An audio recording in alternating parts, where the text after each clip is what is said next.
Balik ko na to, no? Ang mga santo sa Katoliko, dili ni mga Diyos-Diyos. Timan ni mga kisunan kung Hesus Kristo, no? Ah, kaning mga santo sa Katoliko, kaning mga kinulit nga mga balaan, larawan sa Katoliko, dili ni mga Diyos-Diyos. Mao ni timan ni.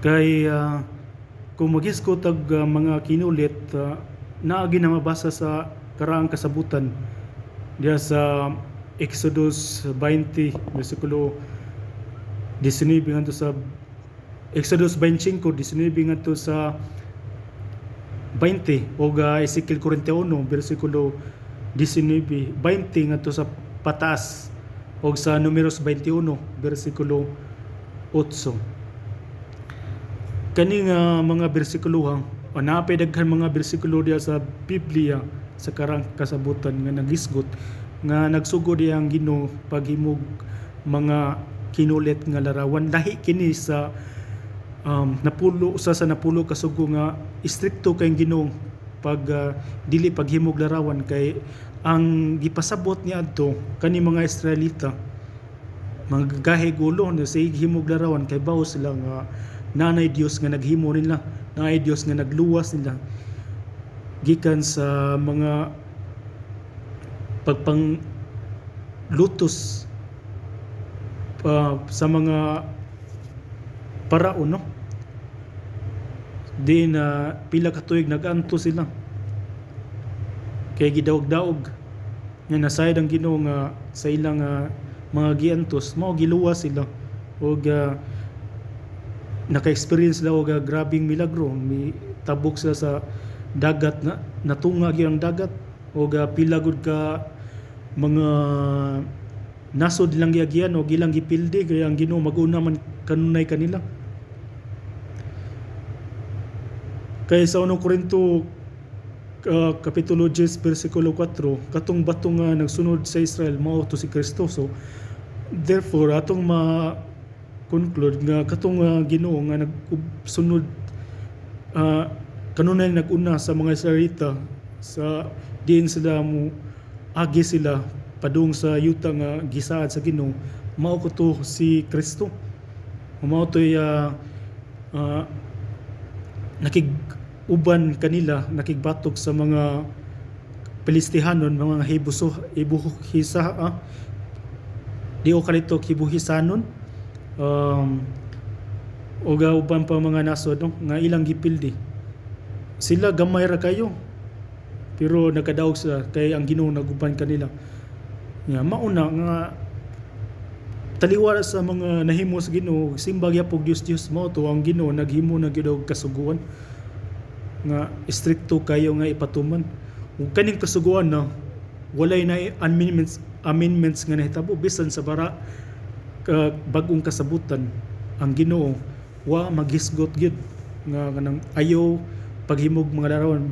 Mismo gani nga ang Ginoo kipakitaan og larawan kay gisuwayan ang Ginoo nga kinsa man ning larawan na diri gipakita sa kaning sinsilyuha o mingon Ginoo kinsa ning larawan diri, mingon silang larawan kang Caesar.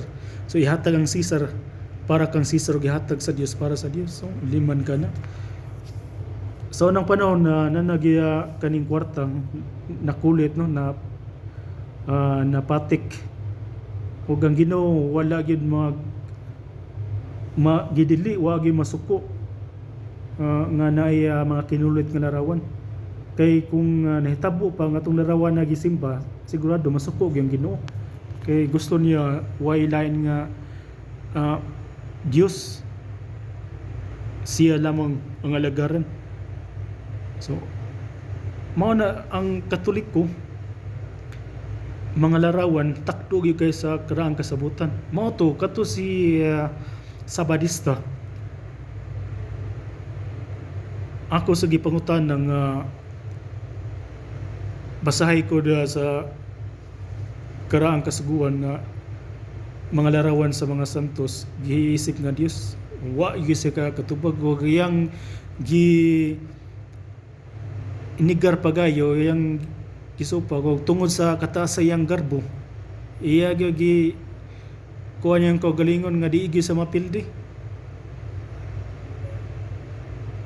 Iya gyud gidepensahan niyang kaugalingon niyang simbahan nga kita gyud mao gyud nakasupak sa balaod.